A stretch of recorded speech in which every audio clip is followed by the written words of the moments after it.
Hi, this is Julian from Unlimited, and in today's show, I would love to talk about how people become unself-sufficient the more you help them. Now, this sounds really counterintuitive, and actually, for me, it was as well at the beginning. And I thought the more I help people, and I've been working with a lot of people in the last couple of years, so the more I help people, the more I work with them, the more I focus on getting them up and lift them up, the more I thought these people are gonna learn from that, can take these skills and grow as a person. And what I found, and maybe think about yourself, maybe you have been working with people yourself, maybe you have kids yourself. Think about kids, right? There's types of kids that are so not self-sufficient. They need everything step by step.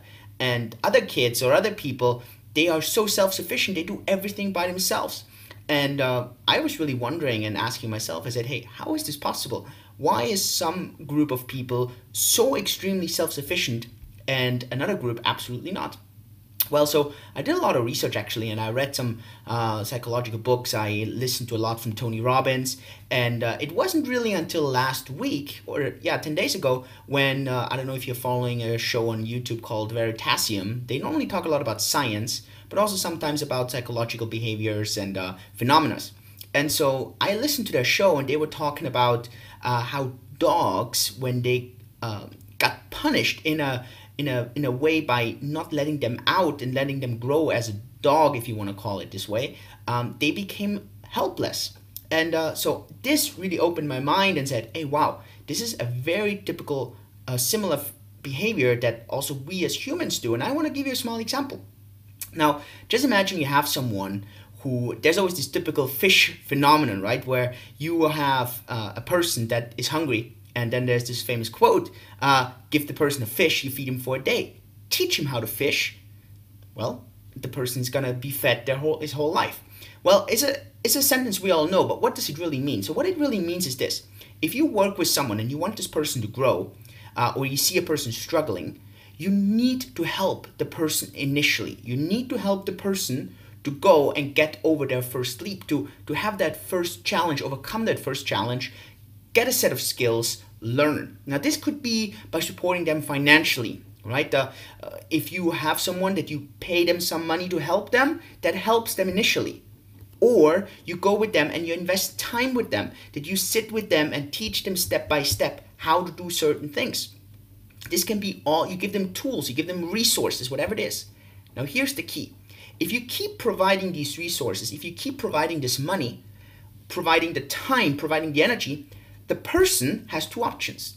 The person's either gonna drop back into the state they were before, or they understand how to actually do this, and they develop new skills, become a bigger person, if you want to call it this way, and they grow from that. So it's a very fine line that you have to take to give, but at the same time step back again and let the person grow. This applies into business, applies when you work with people, when you have employees and you want them to grow, when you have kids and you want your kids to grow, when you want your kids to become more self-sufficient. So what I have learned from myself is, and this is what I am going to do from actually since I had this revelation forward, I'm going to be really focusing on giving people an initial push, showing them how to do it, but then really understanding that some people will not make that leap forward to become self-sufficient. Not every kid is gonna be this super self-sufficient person already with 7 years old and knows how to basically run their whole day. While other kids, they are maybe 6, 7 years old and their parents say, wow, my kid is so self-sufficient. My kid does all these things themselves. This is, or every teenager, right? It really depends.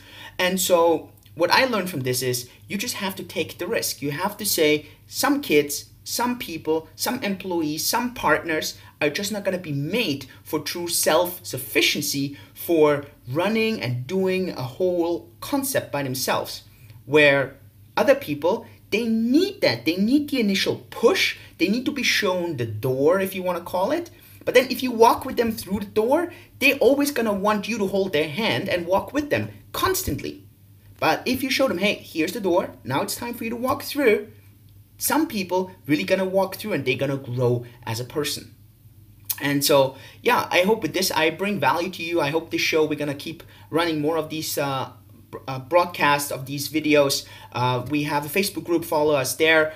You can follow us in our YouTube channel. We're gonna get a lot of these things out now. Follow us on Twitter, in all kinds of social media that's out there. And yeah, talk to you at the next episode. I hope you have a wonderful day, wonderful week. Talk to you later. Cheers and bye-bye.